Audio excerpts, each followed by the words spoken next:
ਵਾਹਿਗੁਰੂ ਜੀ ਕਾ ਖਾਲਸਾ ਵਾਹਿਗੁਰੂ ਜੀ ਕੀ ਫਤਿਹ। North America news ਦੇਖ ਰਹੇ ਸਾਰੇ ਦਰਸ਼ਕਾਂ ਦਾ ਸਵਾਗਤ ਹੈ। ਮੈਂ ਹਾਂ ਗੁਰਿੰਦਰ ਸਿੰਘ। ਖਬਰਾਂ ਦੀ ਸ਼ੁਰੂਆਤ ਕਰ ਲੈਂਦੇ ਹਾਂ ਹੈਡਲਾਈਨਸ ਦੇ ਨਾਲ।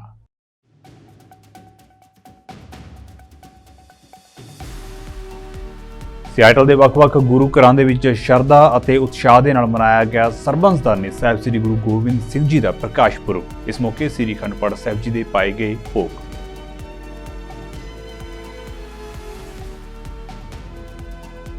ਯੂਐਸ ਅਤੇ ਬ੍ਰਿਟਿਸ਼ ਫੌਜਾਂ ਨੇ ਲਾਲ ਸਾਗਰ ਦੇ ਵਿੱਚ ਹੂਤੀ ਬਾਗੀਆਂ ਦੇ ਵੱਲੋਂ ਦਾਗੇ ਗਏ 21 ਡਰੋਨ ਅਤੇ ਮਿਜ਼ਾਈਲਾਂ ਨੂੰ ਕੀਤਾ ਤਬਾਹ। ਪੈਂਟਾਗਨ ਨੇ ਇਸ ਸੰਬੰਧੀ ਦਿੱਤੀ ਜਾਣਕਾਰੀ।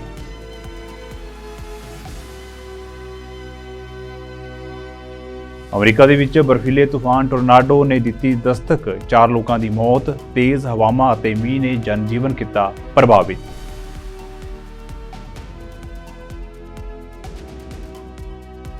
ਬਰੈਂਪਟਨ ਦੀ ਅਲਗੋਮਾ ਯੂਨੀਵਰਸਿਟੀ ਨੇ 132 ਫੇਲ ਵਿਦਿਆਰਥੀਆਂ ਵਿੱਚੋਂ 100 ਕੀਤੇ ਪਾਸ। 32 ਵਿਦਿਆਰਥੀਆਂ ਨੂੰ ਦੁਬਾਰਾ ਪੇਪਰ ਦੇਣ ਦਾ ਮਿਲੇਗਾ ਮੌਕਾ।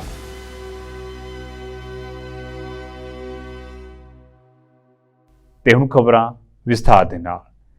ਸਿਆਟਲ ਦੇ ਵੱਖ-ਵੱਖ ਗੁਰੂ ਘਰਾਂ ਦੇ ਵਿੱਚ ਸਰਬੰਸਦਾਨੀ ਸਾਹਿਬ ਸ੍ਰੀ ਗੁਰੂ ਗੋਬਿੰਦ ਸਿੰਘ ਜੀ ਦਾ ਪ੍ਰਕਾਸ਼ ਪੁਰਬ ਬੜੀ ਸ਼ਰਧਾ ਅਤੇ ਉਤਸ਼ਾਹ ਦੇ ਨਾਲ ਮਨਾਇਆ ਜਾ ਰਿਹਾ ਹੈ। ਇਸ ਮੌਕੇ ਗੁਰਦੁਆਰਾ ਸਿੰਘ ਸਭਾ ਰੈਂਟਨ ਵਿਖੇ ਸ੍ਰੀ ਅਖੰਡ ਪਾਠ ਸਾਹਿਬ ਜੀ ਦੇ ਭੋਗ ਪੈਣ ਉਪਰੰਤ ਧਾਰਮਿਕ ਦੀਵਾਨ ਸਜਾਏ ਗਏ, ਜਿੱਥੇ ਗੁਰੂ ਘਰ ਦੇ ਕੀਰਤਨੀ ਜਥੇ ਨੇ ਰਸਭਿੰਨਾ ਕੀਰਤਨ ਕਰਕੇ ਗੁਰੂ ਦੀ ਉਪਮਾ ਕੀਤੀ ਅਤੇ ਕਥਾ ਰਾਹੀਂ ਸਰਬੰਸਦਾਨੀ ਸ੍ਰੀ ਗੁਰੂ ਗੋਬਿੰਦ ਸਿੰਘ ਜੀ ਦੇ ਸਾਹਿਬਜ਼ਾਦਿਆਂ ਦੀ ਸ਼ਹੀਦੀ ਅਤੇ ਪਰਿਵਾਰ ਦੀਆਂ ਕੁਰਬਾਨੀਆਂ ਬਾਰੇ ਵਿਸਤਾਰ ਸਹਿਤ ਚਾਨਣਾ ਪਾਇਆ। ਸੰਗਤ ਨੇ ਰਲ ਕੇ ਗੁਰਬਾਣੀ ਸਿਮਰਨ ਜਾਪ ਵੀ ਕੀਤਾ। ਹਮੇਸ਼ਾ ਵਾਂਗ ਸੰਗਤ ਨੂੰ ਸ੍ਰੀ ਗੁਰੂ ਗ੍ਰੰਥ ਸਾਹਿਬ ਜੀ ਦੇ ਲੜ ਲੱਗਣ ਲਈ ਪ੍ਰੇਰਿਆ ਗਿਆ। ਪ੍ਰਬੰਧਕਾਂ ਵੱਲੋਂ 3 ਦਿਨ ਲੰਗਰਾਂ ਅਤੇ ਸ੍ਰੀ ਅਖੰਡ ਪਾਠ ਸਾਹਿਬ ਦੀ ਸੇਵਾ ਬੜੀ ਸ਼ਰਧਾ ਅਤੇ ਉਤਸ਼ਾਹ ਦੇ ਨਾਲ ਨਿਭਾਈ ਗਈ। ਯੂਐਸ ਅਤੇ ਬ੍ਰਿਟਿਸ਼ ਬਲਾਂ ਨੇ ਲਾਲ ਸਾਗਰ ਦੇ ਵਿੱਚ ਕੌਮਾਂਤਰੀ ਸ਼ਿਪਿੰਗ ਲੇਨਾਂ ਦੇ ਵਿੱਚ ਯਮਨ ਆਧਾਰਿਤ ਹੂਤੀ ਬਾਗੀਆਂ ਵੱਲੋਂ ਦਾਗੇ ਗਏ 21 ਡਰੋਨ ਅਤੇ ਮਿਜ਼ਾਈਲਾਂ ਨੂੰ ਤਬਾਹ ਕਰ ਦਿੱਤਾ। ਇਸ ਦੌਰਾਨ ਹਮਲੇ ਵਿੱਚ ਕਿਸੇ ਦੇ ਜ਼ਖਮੀ ਹੋਣ ਜਾਂ ਨੁਕਸਾਨ ਹੋਣ ਦੀ ਕੋਈ ਸੂਚਨਾ ਨਹੀਂ ਹੈ। ਹੂਤੀ ਬਾਗੀਆਂ ਨੇ ਲਾਲ ਸਾਗਰ ਦੇ ਵਿੱਚ ਵਪਾਰਕ ਜਹਾਜ਼ਾਂ ਉੱਤੇ ਹਮਲੇ ਤੇਜ਼ ਕਰ ਦਿੱਤੇ ਨੇ। ਪੈਂਟਾਗਨ ਨੇ ਇਸ ਸੰਬੰਧੀ ਜਾਣਕਾਰੀ ਦਿੱਤੀ। ਪੈਂਟਾਗਨ ਨੇ ਕਿਹਾ ਹੈ ਕਿ ਇਜ਼ਰਾਈਲ ਹਮਾਸ ਜੰਗ ਦੇ ਕਾਰਨ ਈਰਾਨ ਸਮਰਥਿਤ ਹੂਤੀ ਅੱਤਵਾਦੀਆਂ ਨੇ ਲਾਲ ਸਾਗਰ ਵਿੱਚ ਵਪਾਰਕ ਜਹਾਜ਼ਾਂ ਉੱਤੇ ਹਮਲੇ ਤੇਜ਼ ਕਰ ਦਿੱਤੇ ਨੇ। ਦੱਸ ਦਈਏ ਕਿ ਅਮਰੀਕੀ ਅਤੇ ਬ੍ਰਿਟਿਸ਼ ਬਲਾਂ ਨੇ 18 ਡਰੋਨ, 2 ਐਂਟੀਸ਼ਿਪ ਕਰੂਜ਼ ਮਿਜ਼ਾਈਲਾਂ ਅਤੇ 1 ਐਂਟੀਸ਼ਿਪ ਬੈਲਿਸਟਿਕ ਮਿਜ਼ਾਈਲ ਨੂੰ ਤਬਾਹ ਕੀਤਾ ਹੈ। Operation Prosperity Guardian is bringing together more than 20 nations to help safeguard international commerce and mariners that are transiting the Red Sea. We will continue to work very closely with those partners to help deter by presence, but also helping to safeguard those ships that are transiting. Additionally, as you saw last week, a statement was put out by multiple nations highlighting that there will be consequences for any type of continued Houthi attacks. And so that warning still applies. I'm not going to speculate or get into hypotheticals about what we may or may not do as it pertains to or as it relates to addressing those issues, other than to say it should be taken very seriously. Details on the honor cordon in front of me, other than to say, again, we will continue to assess the Secretary's schedule in terms of here at the Pentagon, and certainly as we have updates or if things need to be delegated, we'll certainly do that as appropriate. The business of the department, the day-to-day business obviously continues, and the Secretary, of course, is conducting his duties from the hospital. And so we'll be sure to keep you and others updated in terms of who may be carrying out those specific duties or functions, or if we have to reschedule things. But right now, I just don't have any specifics. I'll provide you a broad overview. I covered a lot of this during the gaggle yesterday, but I recognize that not everybody was there. When the notifications occurred to the staff on Tuesday, because the Secretary's chief of staff was ill with the flu, it impacted a delay in reporting it to the Deputy Secretary's staff and to the National Security Advisor. Again, we recognize that there were some shortfalls in this. In terms of the obvious question about delegation, and so again, that's what this review is going to help us look at, is where we can improve processes to ensure these kinds of things. Israel Hamas ਜੰਗ ਨੂੰ ਲਗਭਗ 90 ਦਿਨ ਹੋ ਚੁੱਕੇ ਨੇ। ਜੰਗ ਦੇ ਲੰਮੇ ਹੋਣ ਦਾ ਅਸਰ ਇਸ ਗੱਲ ਦੇ ਵਿੱਚ ਨਜ਼ਰ ਆ ਰਿਹਾ ਹੈ ਕਿ ਦੁਨੀਆ ਦੇ ਕਈ ਦੇਸ਼ਾਂ ਦੇ ਵਿੱਚ ਫਲਸਤੀਨ ਪ੍ਰਤੀ ਸੰਵੇਦਨਸ਼ੀਲਤਾ ਵਧ ਰਹੀ ਹੈ, ਜਦਕਿ ਇਜ਼ਰਾਈਲ ਹਮਾਸ ਜੰਗ ਨੂੰ ਰੋਕਣ ਦੇ ਲਈ ਅਮਰੀਕਾ ਉੱਤੇ ਵੀ ਦਬਾਅ ਵਧ ਰਿਹਾ ਹੈ। ਇਸੇ ਸਿਲਸਿਲੇ ਦੇ ਵਿੱਚ ਪਿਛਲੇ 3 ਮਹੀਨਿਆਂ ਵਿੱਚ ਚੌਥੀ ਵਾਰ ਮੱਧ ਪੂਰਬ ਦਾ ਦੌਰਾ ਕਰ ਰਹੇ ਅਮਰੀਕੀ ਵਿਦੇਸ਼ ਮੰਤਰੀ ਐਂਟਨੀ ਬਲਿੰਕਨ ਨੇ ਟੇਲ ਅਵੀਵ ਦੇ ਵਿੱਚ ਇੱਕ ਨਿਊਜ਼ ਕਾਨਫਰੰਸ ਕਰਦਿਆਂ ਆਖਿਆ ਹੈ ਕਿ ਇਜ਼ਰਾਈਲ ਨੂੰ ਗੁਆਂਢੀਆਂ ਦੇ ਨਾਲ ਸਬੰਧਾਂ ਨੂੰ ਆਮ ਬਣਾਉਣ ਲਈ ਸਖਤ ਵਿਕਲਪ ਅਪਣਾਉਣੇ ਚਾਹੀਦੇ ਨੇ, ਯਾਨੀ ਕਿ ਬਦਲ ਅਪਣਾਉਣੇ ਚਾਹੀਦੇ ਨੇ। ਵਿਦੇਸ਼ ਮੰਤਰੀ ਨੇ ਇੱਕ ਵਾਰ ਫਿਰ ਦੁਹਰਾਇਆ ਹੈ ਕਿ ਇਹ ਬਹੁਤ ਮਹੱਤਵਪੂਰਨ ਹੈ ਕਿ ਇਜ਼ਰਾਈਲ ਹਮਾਸ ਤੋਂ ਖਤਰੇ ਨੂੰ ਘੱਟ ਕਰਨ ਦੇ ਆਪਣੇ ਉਦੇਸ਼ਾਂ ਨੂੰ ਜਲਦੀ ਪੂਰਾ ਕਰੇ। The United Nations is playing an indispensable role in addressing the immense humanitarian needs in Gaza. There is simply no alternative. UN personnel and other aid workers in Gaza are demonstrating extraordinary courage by continuing to provide life-saving services in what are extremely challenging conditions. I spoke last night with the UN's new senior humanitarian and reconstruction coordinator for Gaza, Sigrid Kaag, about all of these efforts that are underway. Now, Sigrid Kaag is someone I worked very closely with a few years ago when she led the UN mission that destroyed the Assad regime's chemical weapons in Syria. So I can say from experience, she has what it takes to get this job done. She has America's full support. She must have Israel's as well. Today we also discussed the phased transition of Israel's military campaign in Gaza. We continue to offer our best advice for how Israel can achieve its essential goal of ensuring that October 7th can never be repeated. And we believe Israel has achieved significant progress toward this fundamental objective. As Israel's campaign moves to a lower intensity phase in northern Gaza, and as the IDF scales down its forces there, we agreed today on a plan for the UN to carry out an assessment mission. It will determine what needs to be done to allow displaced Palestinians to return safely to homes in the north. Now, this is not going to happen overnight. There are serious security, infrastructure, and humanitarian challenges. But the mission will start a process that evaluates these obstacles and how they can be overcome. In today's meetings, I was also crystal clear. Palestinian civilians must be able to return home as soon as conditions allow. They must not be pressed to leave Gaza. As I told the Prime Minister, the United States unequivocally rejects any proposals advocating for the resettlement of Palestinians outside of Gaza. And the Prime Minister reaffirmed to me today that this is not the policy of Israel's government. America ਨੇ ਕਿਹਾ ਹੈ ਕਿ ਬੰਗਲਾਦੇਸ਼ ਦੇ ਵਿੱਚ ਚੋਣਾਂ ਆਜ਼ਾਦ ਜਾਂ ਨਿਰਪੱਖ ਨਹੀਂ ਸਨ ਅਤੇ ਨੋਟ ਕੀਤਾ ਹੈ ਕਿ ਅਵਾਮੀ ਲੀਗ ਨੇ ਚੋਣਾਂ ਜਿੱਤੀਆਂ ਹਨ। ਅਮਰੀਕੀ ਵਿਦੇਸ਼ ਵਿਭਾਗ ਨੇ ਵਿਰੋਧੀ ਕਾਰਕੁਨਾਂ ਦੀ ਗ੍ਰਿਫਤਾਰੀ ਉੱਤੇ ਚਿੰਤਾ ਜ਼ਾਹਿਰ ਕੀਤੀ ਹੈ। ਚੋਣਾਂ ਦੌਰਾਨ ਹਿੰਸਾ ਦੀ ਨਿੰਦਿਆ ਕੀਤੀ ਗਈ ਅਤੇ ਅਫਸੋਸ ਪ੍ਰਗਟ ਕੀਤਾ ਗਿਆ ਹੈ ਕਿ ਸਾਰੀਆਂ ਪਾਰਟੀਆਂ ਨੇ ਚੋਣਾਂ ਵਿੱਚ ਹਿੱਸਾ ਹੀ ਨਹੀਂ ਲਿਆ।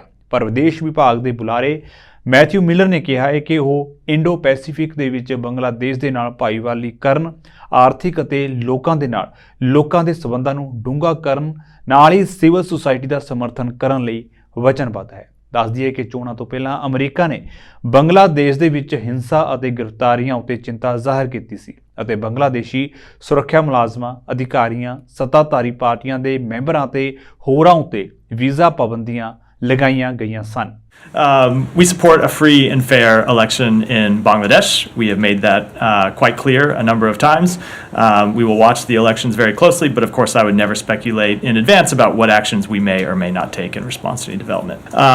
The point of our of the statement that I made yesterday was that the comments that Ben Gvir and Minister Smotrich have made are in direct contradiction of Israeli government policy, as has been represented to us by multiple Israeli government officials, including the Prime Minister himself.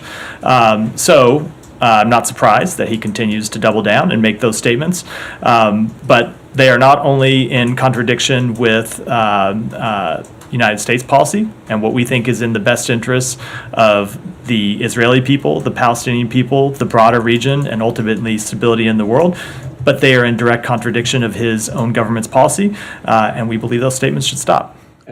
America ਦੇ ਵਿੱਚ ਇਸ ਸਾਲ ਦਾ ਪਹਿਲਾ ਬਰਫੀਲਾ ਤੂਫਾਨ ਆ ਚੁੱਕਿਆ ਹੈ, ਜਿਸ ਦੇ ਵਿੱਚ 4 ਲੋਕਾਂ ਦੀ ਮੌਤ ਦੀ ਪੁਸ਼ਟੀ ਵੀ ਹੋ ਚੁੱਕੀ ਹੈ। ਤੂਫਾਨ ਟੋਰਨਾਡੋ ਕਾਰਨ ਉੱਤਰ ਪੂਰਬੀ ਖੇਤਰਾਂ ਦੇ ਵਿੱਚ ਕੜਾਕੇ ਦੀ ਠੰਡ ਦੇਖਣ ਨੂੰ ਮਿਲ ਰਹੀ ਹੈ। ਬਰਫ਼ਬਾਰੀ ਤੋਂ ਬਾਅਦ ਤੇਜ਼ ਹਵਾਵਾਂ ਅਤੇ ਮੀਂਹ ਨੇ ਜਨਜੀਵਨ ਪ੍ਰਭਾਵਿਤ ਕਰ ਦਿੱਤਾ ਹੈ।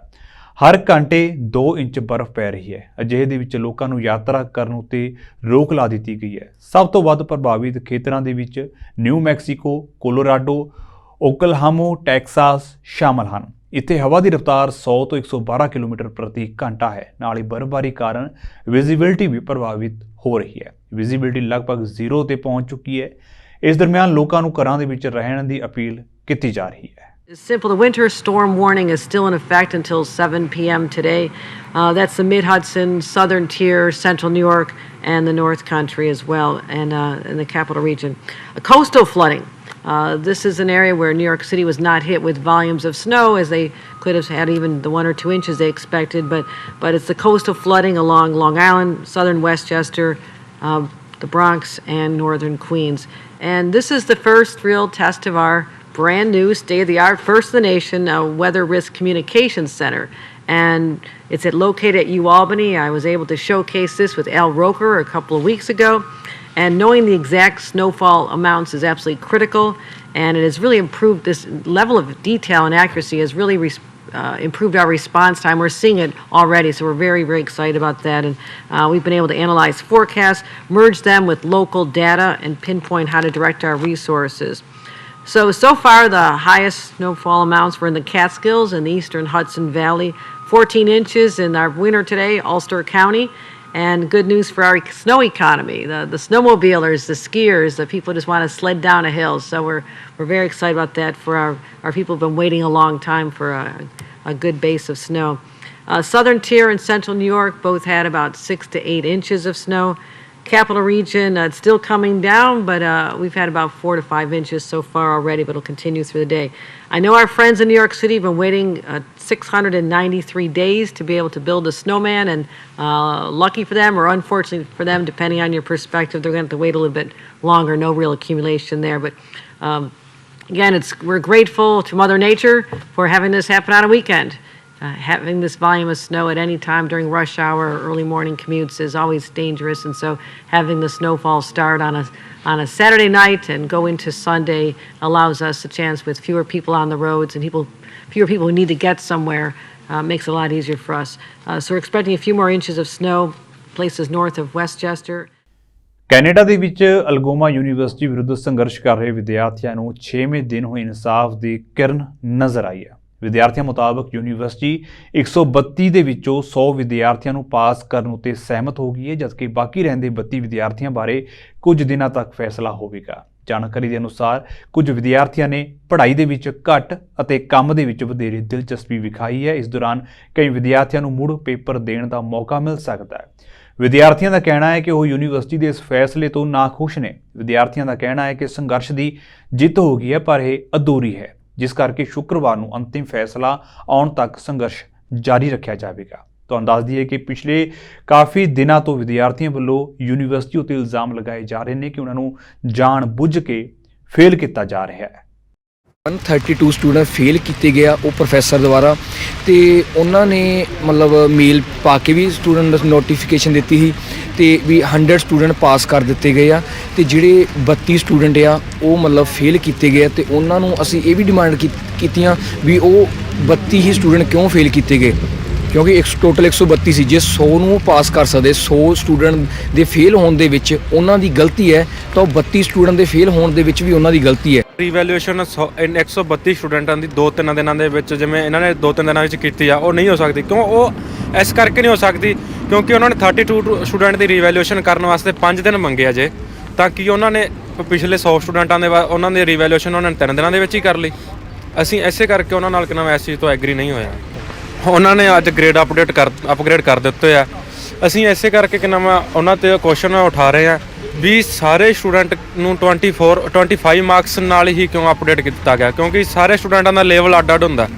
ਕੋਈ ਜ਼ਿਆਦਾ ਪੜ੍ਹਨ ਵਾਲਾ ਹੁੰਦਾ, ਕੋਈ ਘੱਟ ਵਾਲਾ ਹੁੰਦਾ, ਤੇ ਸਾਰਿਆਂ ਨੂੰ 25 ਮਾਰਕਸ ਹੀ ਕਿਉਂ ਦਿੱਤੇ ਗਏ ਆ, ਕਿਉਂਕਿ ਕਿਸੇ ਦਾ ਕੋਈ ਜ਼ਿਆਦਾ ਵੀ ਡਿਜ਼ਰਵ ਕਰਦਾ ਸੀਗਾ ਤਾਂ ਉਹ ਵੀ 25 ਹੈ, ਜੇ ਕੋਈ ਘੱਟ ਕਰਦਾ ਸੀ ਤਾਂ ਉਹ ਵੀ 25। ਪ੍ਰੋਟੈਸਟ ਨਾ ਹੁੰਦਾ ਕਿ ਉਹ 100 ਜਿਹੜਾ ਪਾਸ ਕੀਤਾ ਦੋ ਦਿਨਾਂ ਦੇ ਵਿੱਚ ਉਹਨੇ ਤਾਂ ਇਹਨਾਂ ਦਾ 3500 ਗੁਣਾ ਤੁਸੀਂ 100 ਕਰ ਲਓ, ਉਹ ਇੱਕ 3.5 ਲੱਖ ਵੀ ਬਣ ਗਿਆ।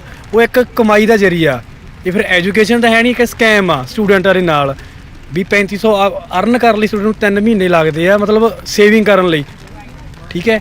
ਤੇ ਤੁਸੀਂ ਇਹ ਹਿਸਾਬ ਲਾ ਲਓ ਵੀ ਜੇ ਅਸੀਂ ਨਾ ਬੋਲਦੇ, ਬਹੁਤ ਲੋਕ ਆ ਜਿਹੜੇ ਮਤਲਬ ਸਾਡੇ ਕਮਿਊਨਿਟੀ ਦੇ ਵੀ ਆ ਵਿੱਚ, ਵੀ ਜਿਹੜੇ ਕਹਿ ਰਹੇ ਵੀ ਚੁੱਪ ਕਰਕੇ ਧਰਨਾ ਲਾ ਲੈਂਦੇ, ਉਹ ਕਰ ਲੈਂਦੇ ਆ। ਵੀ ਸਾਰੇ ਪਹਿਲਾਂ ਸੇਮ ਸਿਚੁਏਸ਼ਨ ਦੇ ਵਿੱਚ ਸੀਗੇ, ਕਿਉਂ ਤੁਸੀਂ ਉਹ 32 ਰੱਖੇ ਆ ਤੇ ਕਿਉਂ ਤੁਸੀਂ ਉਹ 100 ਫੇਲ ਕੀਤੇ ਆ? ਅਸੀਂ ਸਾਡੇ ਲਈ ਤਾਂ ਸਾਰੇ 132 ਦੇ 132 ਸਾਰੇ ਸਿਸਟਮ ਸਾਰੇ ਕਿੰਨਾ ਸਟੂਡੈਂਟ ਇਕੁਅਲ ਸੀਗੇ। ਤਾਂ ਹੁਣ ਜੇ ਇਹਨਾਂ ਨੇ ਜੇ 100 ਪਾਸ ਕਰਕੇ ਜੇ 32 ਰੱਖ ਲਿਆ ਤਾਂ ਸਾਨੂੰ ਉਹਦਾ ਕਲੈਰੀਫਿਕੇਸ਼ਨ ਦੇਣ। ਥੋੜਾ ਪ੍ਰੋਫੈਸਰ ਗਲਤ ਆ, ਯੂਨੀਵਰਸਿਟੀ ਸਿਸਟਮ ਗਲਤ ਆ, ਇੱਕ ਤੁਸੀਂ ਧੰਦਾ ਬਣਾਇਆ ਹੋਇਆ ਹੈ ਨਾ, ਪਰ ਤੁਸੀਂ ਸਾਨੂੰ ਆਨਸਰ ਚਾਹੀਦਾ ਇਹ ਚੀਜ਼ ਦਾ। ਉਹਨਾਂ ਨੇ ਦਿੱਤਾ ਵੀ ਅਸੀਂ ਗ੍ਰੇਡ ਚੇਂਜ ਕਰਾਂਗੇ, ਕ੍ਰਾਈਟੀਰੀਆ ਚੇਂਜ ਕਰਾਂਗੇ, ਹੋਰ ਉਹਨਾਂ ਨੇ ਜੈਸੇ ਕਿ ਭਰੋਸਾ ਦਿੱਤਾ, ਪਰ ਅਸੀਂ ਉਹਨਾਂ ਨੂੰ ਕਹਿਤਾ ਸੀ ਸਾਨੂੰ ਤੁਹਾਡੇ ਟਰਸਟ ਨਹੀਂ ਹੈਗਾ। ਫਰਾਈਡੇ ਤੱਕ ਰੀਵੈਲਿਊਸ਼ਨ ਕਰਕੇ ਤਾਂ ਉਹਨਾਂ ਨੇ ਗ੍ਰੇਡ ਅਪਡੇਟ ਕਰਾਂਗੇ। ਅਸੀਂ ਇਹ ਪ੍ਰੋਟੈਸਟ ਇਸ ਲਈ ਕੰਟੀਨਿਊ ਰੱਖ ਰਹੇ ਹਾਂ ਵੀ ਹੋ ਸਕਦਾ ਵੀ ਕਿ ਉਹ 32 ਸਟੂਡੈਂਟਾਂ ਨਾਲ ਅਨਫੇਅਰ ਫੇਰ ਹੋ ਜੇ। ਇਹਦਾ ਮਤਲਬ ਇਹ ਹੈ ਸਰ, ਜਦੋਂ ਅਸੀਂ ਆਪਦੇ ਇੱਕ ਸੈਮ ਕੰਪਲੀਟ ਕਰ ਲਿਆ, ਸੈਕਿੰਡ ਸੈਮ ਦੇ ਵਿੱਚ ਸਾਨੂੰ ਇੱਕ ਸਬਜੈਕਟ ਦੇ ਵਿੱਚ ਇਹਨਾਂ ਨੇ ਬੈਕ ਦੇਤੀ। ਅਸੀਂ ਪਹਿਲੇ ਵਾਰੀ ਸੋਚਿਆ ਚਲੋ ਕੋਈ ਗੱਲ ਨਹੀਂ, ਸਾਡੀ ਗਲਤੀ ਹੋ ਸਕਦੀ ਹੈ, ਜਦੋਂ ਸਾਰੇ ਸਬਜੈਕਟ ਅਸੀਂ ਪਾਸ ਹੈ ਤੇ ਇੱਕ ਸਬਜੈਕਟ 'ਚ ਹੋ ਸਕਦਾ ਅਸੀਂ ਫੇਲ ਹੋ ਗਏ, ਕੋਈ ਗੱਲ ਨਹੀਂ। ਅਸੀਂ ਦੁਬਾਰਾ ਅਟੈਂਪਟ ਕੀਤਾ, 4 ਮਹੀਨੇ ਸਾਡੇ ਕੋਲ ਕੰਮ ਵੀ ਹੈ ਨਹੀਂ ਸੀਗਾ, ਸਾਡੇ ਕੋਲ ਇੱਕ ਹੀ ਸਬਜੈਕਟ ਸੀਗਾ ਸਟੱਡੀ ਕਰਨ ਵਾਸਤੇ। ਅਸੀਂ ਪੂਰੀ ਸਟੱਡੀ ਕਰਕੇ ਸਾਰੀਆਂ ਅਸਾਈਨਮੈਂਟ ਕੰਪਲੀਟ ਕਰਕੇ ਕੁਇਜ਼ਿਸ ਸਾਰੇ ਦੇ ਕੇ ਤੇ ਅਸੀਂ ਉਹਨਾਂ ਨੂੰ ਸਬਮਿਟ ਕਰਵਾਤਾ, ਪਰ ਇਹਨਾਂ ਨੇ ਫਿਰ ਸਾਨੂੰ ਫੇਲ ਕਰਤਾ।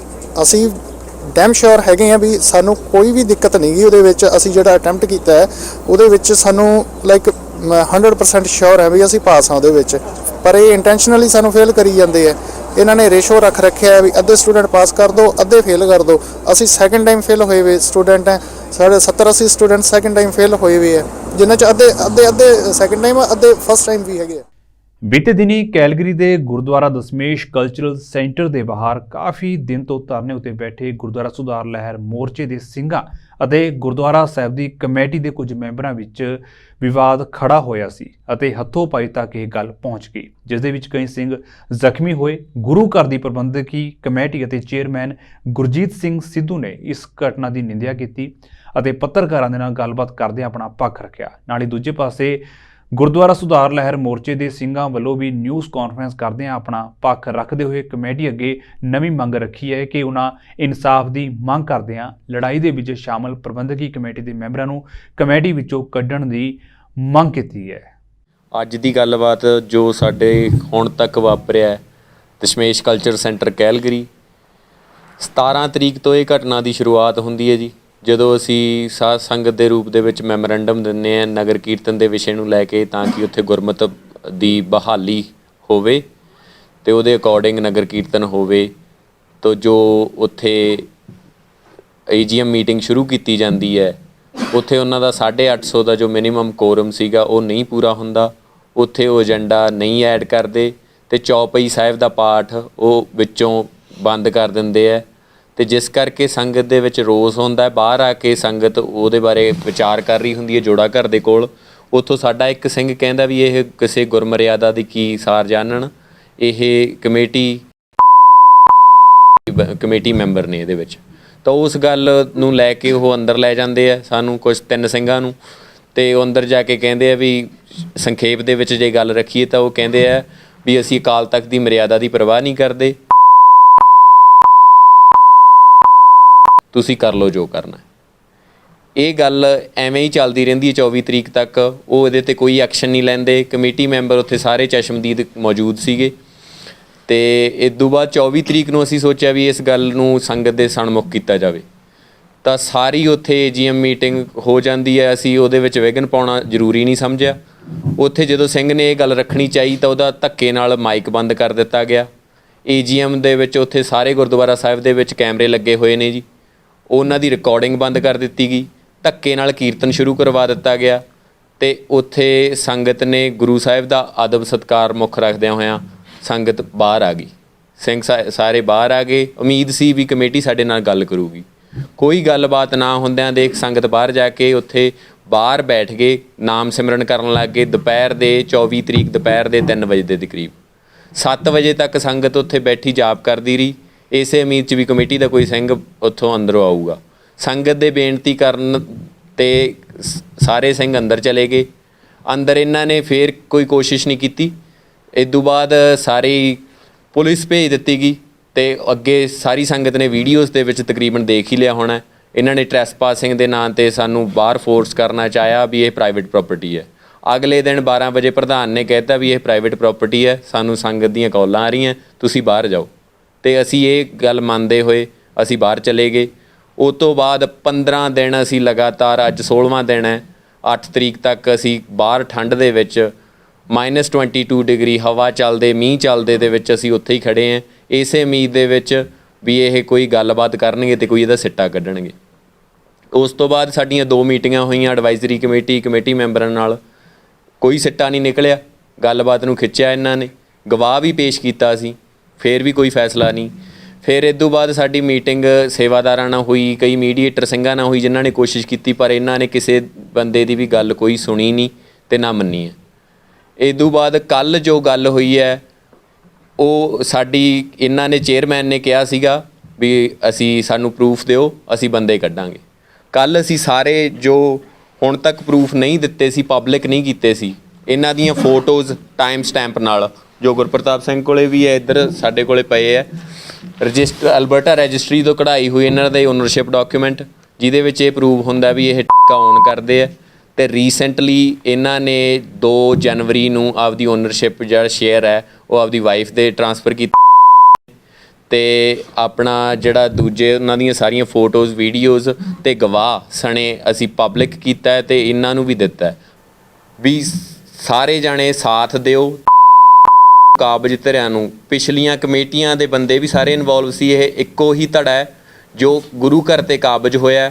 ਇਹਨਾਂ ਨੂੰ ਇੱਥੋਂ ਕੱਢਿਆ ਜਾਵੇ, ਪੂਰਨ ਤੌਰ 'ਤੇ ਬਰਖਾਸਤ ਕੀਤਾ ਜਾਵੇ ਅਤੇ ਸੰਗਤ ਹਰ ਪੱਖੋਂ ਸਾਡਾ ਸਾਰਿਆਂ ਦਾ ਸਾਥ ਦੇਵੇ। ਕੈਨੇਡਾ ਵਿੱਚ 2025 ਅੰਦਰ ਹੋਣ ਵਾਲੀਆਂ ਆਮ ਚੋਣਾਂ ਤੋਂ ਪਹਿਲਾਂ ਕਈ ਤਰ੍ਹਾਂ ਦੇ ਸਰਵੇਖਣ ਸਾਹਮਣੇ ਆ ਰਹੇ ਨੇ ਜੋ ਕਿ ਪ੍ਰਧਾਨ ਮੰਤਰੀ ਜਸਟਿਨ ਟਰੂਡੋ ਲਈ ਖਤਰੇ ਦੀ ਘੰਟੀ ਹਨ। ਹਾਲ ਹੀ ਦੇ ਵਿੱਚ ਇੱਕ ਅਜਿਹਾ ਸਰਵੇਖਣ ਸਾਹਮਣੇ ਆਇਆ ਜਿਸ ਦੇ ਵਿੱਚ ਕਿਹਾ ਗਿਆ ਹੈ ਕਿ 82% ਕੈਨੇਡੀਅਨ ਨਾਗਰਿਕਾਂ ਨੂੰ ਲੱਗਦਾ ਹੈ ਕਿ ਦੇਸ਼ ਆਰਥਿਕ ਮੰਦੀ ਵਿੱਚੋਂ ਲੰਘ ਰਿਹਾ ਹੈ। ਪੁਲਾਰਾ ਸਟ੍ਰੈਟੇਜਿਕ ਇਨਸਾਈਟਸ ਦੇ ਵੱਲੋਂ ਕਰਵਾਏ ਗਏ ਇਸ ਸਰਵੇਖਣ ਦੇ ਵਿੱਚ ਪਾਇਆ ਗਿਆ ਹੈ ਕਿ ਕੈਨੇਡੀਅਨ ਨਾਗਰਿਕ ਦੇਸ਼ ਦੀ ਅਰਥ ਵਿਵਸਥਾ ਨੂੰ ਲੈ ਕੇ ਨਿਰਾਸ਼ਾਵਾਦ ਹਨ ਅਤੇ ਉਹਨਾਂ ਨੂੰ ਲੱਗਦਾ ਹੈ ਕਿ 2024 ਦੇ ਵਿੱਚ ਵੀ ਅਰਥ ਵਿਵਸਥਾ ਮੁੜ ਲੀਹ ਉੱਤੇ ਨਹੀਂ ਆਵੇਗੀ। ਇਹ ਸਰਵੇਖਣ ਮਹਿੰਗਾਈ ਅਤੇ ਬੁਨਿਆਦੀ ਸਹੂਲਤਾਂ ਉੱਤੇ ਆਧਾਰਿਤ ਹੈ। ਪੁਲਾਰਾ ਸਟ੍ਰੈਟੇਜਿਕ ਇਨਸਾਈਟਸ ਦੇ ਵੱਲੋਂ ਕਰਵਾਏ ਗਏ ਆਨਲਾਈਨ ਸਰਵੇਖਣ ਦੇ ਵਿੱਚ ਕਿਹਾ ਗਿਆ ਹੈ ਕਿ 82% ਮਾਹਿਰਾਂ ਦਾ ਮੰਨਣਾ ਹੈ ਕਿ ਕੈਨੇਡੀਅਨ ਅਰਥ ਵਿਵਸਥਾ ਇਸ ਸਾਲ ਵਿਗੜ ਜਾਵੇਗੀ, ਜਦੋਂ ਕਿ 24% ਨੇ ਕਿਹਾ ਹੈ ਕਿ ਉਹਨਾਂ ਨੂੰ ਉਮੀਦ ਹੈ ਕਿ ਅਰਥ ਵਿਵਸਥਾ ਦੇ ਵਿੱਚ ਕੋਈ ਬਦਲਾਅ ਨਹੀਂ ਹੋਵੇਗਾ। ਉੱਥੇ ਹੀ 15% ਲੋਕਾਂ ਦਾ ਮੰਨਣਾ ਹੈ ਕਿ ਇਸ ਦੇ ਵਿੱਚ ਸੁਧਾਰ ਹੋਵੇਗਾ। ਕੈਨੇਡੀਅਨ ਅਰਥ ਵਿਵਸਥਾ ਨੂੰ ਲੈ ਕੇ ਸਭ ਤੋਂ ਵੱਧ ਨਿਰਾਸ਼ਾਵਾਦੀ ਲੋਕ ਓਨਟਾਰੀਓ ਵਿੱਚ ਨੇ, ਜਦੋਂ ਕਿ ਸਭ ਤੋਂ ਘੱਟ ਨਿਰਾਸ਼ਾਵਾਦੀ ਕਿਊਬਿਕ ਦੇ ਵਿੱਚ ਹਨ। 46% ਲੋਕਾਂ ਦਾ ਇਹ ਵੀ ਮੰਨਣਾ ਹੈ ਕਿ ਉਹਨਾਂ ਨੂੰ 2024 ਦੇ ਵਿੱਚ ਵਿੱਤੀ ਤੌਰ 'ਤੇ ਪਛੜਨ ਦੀ ਸੰਭਾਵਨਾ ਹੈ, ਜਦੋਂ ਕਿ 38% ਨੂੰ ਰਫ਼ਤਾਰ ਜਾਰੀ ਰੱਖਣ ਦੀ ਉਮੀਦ ਹੈ। ਕਰਿਆਨੇ ਦੀਆਂ ਵਸਤੂਆਂ ਦੀਆਂ ਕੀਮਤਾਂ ਵੀ ਕੈਨੇਡੀਅਨ ਲੋਕਾਂ ਲਈ ਸਭ ਤੋਂ ਵੱਡੀ ਵਿੱਤੀ ਚਿੰਤਾ ਬਣੀਆਂ ਹੋਈਆਂ ਨੇ। 44% ਲੋਕਾਂ ਨੇ ਭੋਜਨ ਦੀ ਲਾਗਤ ਨੂੰ ਤਣਾਅ ਦਾ ਇੱਕ ਵੱਡਾ ਕਾਰਨ ਦੱਸਿਆ ਹੈ। ਜਾਂਦਿਆਂ ਦੇ ਇੱਕ ਵਾਰ ਫਿਰ ਤੋਂ ਨਜ਼ਰ ਮਾਰ ਲੈਂਦੇ ਹਾਂ ਹੈਡਲਾਈਨਸ ਉੱਤੇ।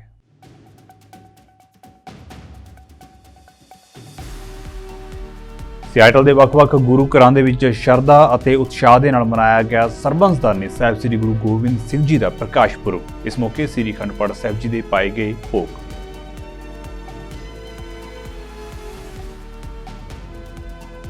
ਯੂਐਸ ਅਤੇ ਬ੍ਰਿਟਿਸ਼ ਫੌਜਾਂ ਨੇ ਲਾਲ ਸਾਗਰ ਦੇ ਵਿੱਚ ਹੂਤੀ ਬਾਗੀਆਂ ਦੇ ਵੱਲੋਂ ਦਾਗੇ ਗਏ 21 ਡਰੋਨ ਅਤੇ ਮਿਜ਼ਾਈਲਾਂ ਨੂੰ ਕੀਤਾ ਤਬਾਹ। ਪੈਂਟਾਗਨ ਨੇ ਇਸ ਸੰਬੰਧੀ ਦਿੱਤੀ ਜਾਣਕਾਰੀ।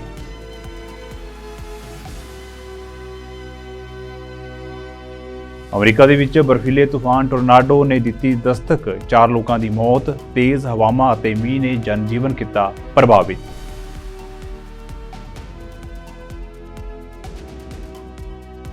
ਬਰੈਂਪਟਨ ਦੀ ਅਲਗੋਮਾ ਯੂਨੀਵਰਸਿਟੀ ਨੇ 132 ਫੇਲ ਵਿਦਿਆਰਥੀਆਂ ਵਿੱਚੋਂ 100 ਕੀਤੇ ਪਾਸ। 32 ਵਿਦਿਆਰਥੀਆਂ ਨੂੰ ਦੁਬਾਰਾ ਪੇਪਰ ਦੇਣ ਦਾ ਮਿਲੇਗਾ ਮੌਕਾ।